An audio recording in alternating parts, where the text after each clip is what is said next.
Umpisahan na ho natin ito agad-agad mga kababayan. Gusto nyo po ba makakita nung mga angat buhay? Gusto nyo makakita nung mga, sabi ko naman sa inyo yung rally ng mga eengot-engot to. Ito. Busina! Busina! Busina! Busina!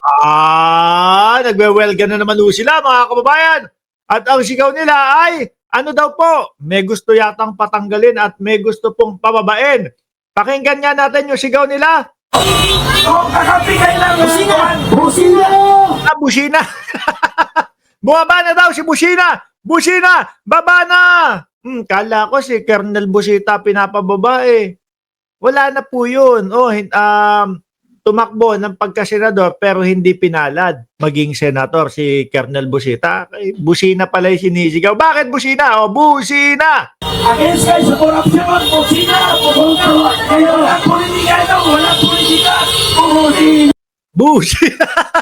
Ilan ba sila dyan? Atras nga ho natin, bilangin natin kung ilan sila, no? Kung talagang madami ho ang pumunta. Eto, vlogger, puro vlogger na naman yata, no?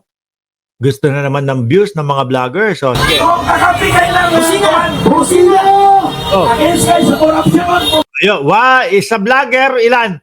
1, 2, 3, 4, 5. 5 vlogger na agad yung nakaparada ho doon, mga kababayan. Para po sa ipinaglalaban nila na Busina. Ang hirap nung ganyang maging ganyang vlogger, no? Yung pupunta ka kung saan-saan, pupunta ka doon sa lugar, makikipaghabulan ka. Parang yung mga reporter din.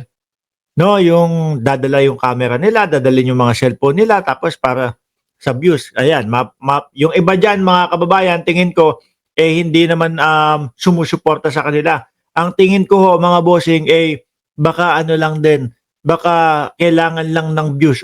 Kagaya ng mga news, di ba? Eto, punta tayo doon, may rally doon, may mangyayaring busina doon.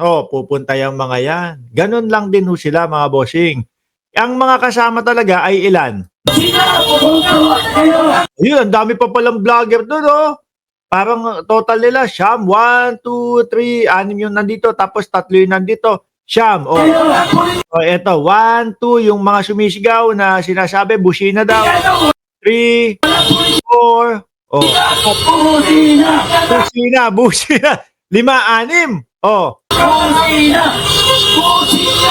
Tapos sandamukal na vlogger na naman dito sa kabilang side ho, mga kababayan. Sabi ni Jorge Edralin, ganyan nag-start sila biyahe ni Koy. Dati sila JDB at iba pa bago sila naging malaking channel na vlogger. Parang ang hirap po, mga kababayan. Alam ko sila biyahe ni Koy nakasama ko dati, no? Oo, naggaganyan niya sila. Pero ako sabi ko, halos nanonood lang ako Nagkasama-sama kami nila biyahe ni Koy doon po sa Bulacan, yung pagkalaki-laki pong campaign rally ni Pangulong Bongbong Marcos, mga bossing. Ako sabi ko, manonood lang ako. Tapos pag uwi ko sa bahay, mang-aasar ako. Dati kakamping pa yung inaasar natin. Kakamping pa yung mga kabardagulan natin dati ho, mga bossing, no? Ngayon, hindi na. Sabi ko pa ho dati, inaasar ko yung mga kakamping. Etong mga kakamping yata ang pinaka walang kwentang kabardagulan. Pinakamahinang kabardagulan. Kababa!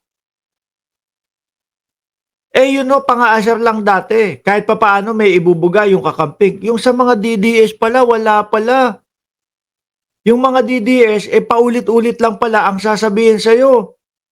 No? Walang kwentang kabardagulan, no? Yung mga DDS, mga kababayan. Busina!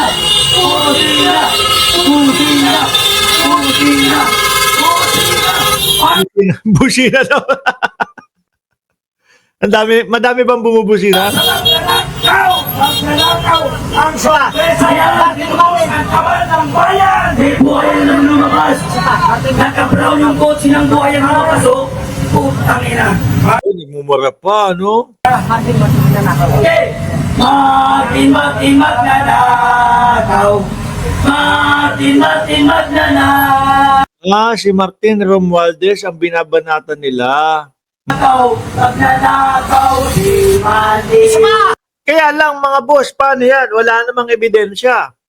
Wala namang pinapakita na, kumbaga, wala kayong pinapakita kung ano yung ebidensya ninyo, kung ano yung kung bakit nyo nasabing magnanakaw si Martin Romualdez. Puro lang ho ganyan. Parehas din no, mga kababayan ng mga DDS. Magnanakaw si Martin, tapos yung ebidensya ho, wala. Paano po yun? Di po ba?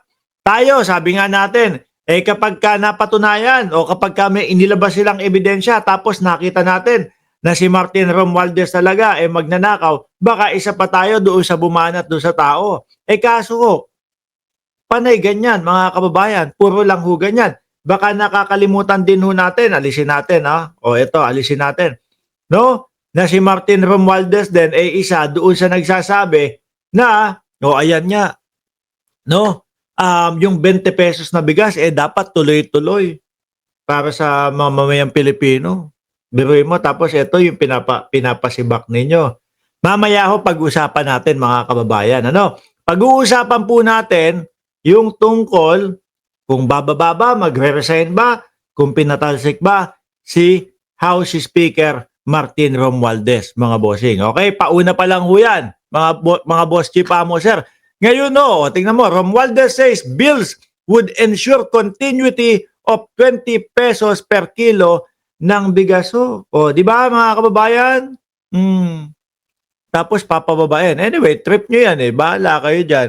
Ngayon no, mga bossing, pumunta tayo doon sa topic natin. Kay Vice Presidente muna tayo. Ano po, alisin ko na to. Kay Vice Presidente muna tayo. Aba, dumating po sa Congress ang ating Vice Presidente, mga kababayan. At ang usapan niya po ay tungkol po doon sa budget na kanilang hinihingi o budget na para sa kanila ho, mga boss chief amo, sir. Siyempre, may mga katanungan po yun, mga bossing. Hindi lang po basta-basta, sige, ganito, ganyan. Akin na yung budget namin. Hindi lang po ganun. May mga katanungan po, saan mo ginastos yung dating budget mo? Saan mo gagastosin yung susunod na budget ninyo? Di ba? Paano nyo ginagawa yung ganito? Paano nyo ibinabudget yung ganyan? Ganun ho, mga kababayan. Siyempre, meron pong mga sabi ni Rosewin Isidro, may BP pa pala tayo. Meron pa ho. Ikaw naman, grabe ka naman. Palalakwat siya lang ho, palaalis lang ho, mga kababayan. Di ba? Ang unang tanong at ang tanong dito, ano po ang paliwanag doon, no? Sa nakapamahagi na kayo ng mga sinasabing reward money noong December 13 pa lamang, samantalang di pa lumalabas ang pera